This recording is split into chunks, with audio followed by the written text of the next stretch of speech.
Et bien bonjour à tous, aujourd'hui on se retrouve pour une nouvelle vidéo, donc comment mettre une IP fixe sur une distribution Debian, un Linux, tout simplement. Tout d'abord, je vais juste vous présenter vite fait mon labo. Donc là je suis sur un serveur Windows 2019 Data Center. Et voici ma config réseau, donc ici c'est ma patte qui va vers mon routeur fixe, donc mon routeur, ma box quoi, de chez moi, donc ça nous intéresse pas. Ce qui nous intéresse nous c'est ici, donc on peut voir l'adresse de mon serveur. Donc ceci sera important du coup parce que c'est mon routeur, c'est mon DHCP, c'est mon DNS. Donc ça, cette adresse là va me servir. Donc c'est tout simplement une adresse de passerelle, hein, tout bêtement. Ensuite, deuxième info qu'on peut prendre, c'est que du coup, vu que cette adresse c'est mon adresse de passerelle, ça veut dire que mon réseau il est en 192.168.193.0. Donc vous après il faudra adapter selon votre config réseau. Et ensuite troisième info intéressante, mon netmask, donc mon masque de sous-réseau, donc qui est en /24 hein, tout bêtement, je me complique pas la vie. Tac, donc voilà, donc je vais démarrer mon Debian non graphique. Donc ici donc je entre forcément mon login plus mon mot de passe, donc c'est normal qu'il s'affiche pas parce que c'est une sécurité de Linux tout simplement. Ici, je vais me mettre en super utilisateur pour avoir accès au fichier de conf. Tac, je fais mon mot de passe. Je vais faire un petit clear. Donc le fichier de conf, il se trouve tac dans etc/network/interface. Et ici, on peut voir que j'ai mon eFace, donc mon interface ENS33. En DHCP, donc ça veut dire que c'est mon DHCP qui distribue son adresse, donc nous c'est pas ce qu'on veut. On veut que ce soit nous-mêmes qui distribue une IP fixe. Donc pour cela, ce qu'on va faire tout simplement, c'est qu'on va mettre statique à la place de DHCP. On va indiquer notre adresse qu'on veut lui mettre, donc adresse, on veut le mettre en 192.168.193, attention, et je vais la mettre en 60, pourquoi pas. Hein. Ensuite, on va indiquer le netmask. Donc le netmask qui sera en 255 réseau. Et pour finir, donc il nous reste juste à mettre notre passerelle. Donc pour cela on va mettre gateway, paf. Et je vais mettre du coup ma passerelle qui est en 193 et en 254. Voilà, nickel. Donc ça sera adapté forcément à votre config réseau. Donc ici pour enregistrer le fichier, je fais un CTRL O. J'enregistre, tac, avec Enter, et je fais CTRL X, donc je sors du fichier, et en soi, c'est bon. Notre Debian est bien sur cette IP là, non, presque en tout cas.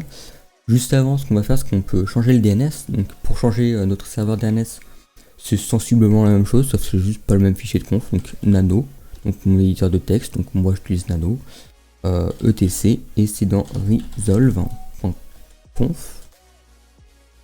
Voilà, resolve.conf, tac, j'entre dedans. Et on peut voir que là par contre, mon DNS c'est pas le bon parce que c'était mon ancien DNS. Donc ici je vais juste remplacer l'IP par du coup un 193. Et là je vais mettre 254. Voilà, parce que moi c'est mon DNS. Donc vous mettez l'adresse de votre DNS à vous, forcément. Donc je vais faire un CTRL O pour enregistrer, Enter, CTRL X pour quitter le fichier. Et maintenant nous voici une dernière chose à faire, c'est qu'on peut redémarrer les deux fichiers de conf. Mais ce qui est le plus simple à faire parce que la flemme, on peut juste redémarrer la machine. Donc comme ça prendra en compte les changements qu'on lui a fait. Tac, donc c'est ce que je vais faire, j'éteins la machine. Donc voilà, donc ma machine est démarrée, donc je me login avec Zfly. Je mets mon password. Tac, je me mets en super utilisateur. Et je mets mon mot de passe, tout simplement. Je fais un petit clear comme d'habitude, et ici je vais, pour connaître du coup la config de ma carte réseau, je vais faire un IP ADDR, tac. Et ici on peut voir que, tac, bon là on voit pas, mais là j'ai mon petit curseur, donc à droite de mon curseur on peut voir inet, et inet T6, donc ça c'est l'IPv6. Donc l'IPv6 moi j'en ai pas configuré parce que j'utilise l'IPv4, donc on s'en tape de l'inet 6 en gros. Et l'inet 4, on peut voir que je suis en 192.168.193.60 en /24, donc 255, etc. C'est bien ce que je lui avais indiqué. Et on peut voir l'adresse de broadcast qui me met en 255, ce qui est normal. Donc du coup, si je teste par exemple de mettre à jour mon système, donc un apt, donc apt upgrade et update, on va faire un -yes. On peut voir que bah, il me résout bien le truc et il fait bien, enfin il vérifie bien qu'il y a des mises à jour. Moi j'en ai pas parce que je les ai faites récemment. Donc voilà. Mais du coup il est bien connecté à internet, il est bien du coup connecté aussi à mon serveur. Donc j'ai bien passé mon IP en IP fixe. Bah voilà, bah, c'était tout pour cette petite vidéo vraiment très légère. Donc du coup j'en profite pour faire un peu la promo du site. Donc du coup dans le blog, bon c'est un peu la catastrophe pour le moment parce que j'ai pas encore trop touché à ça.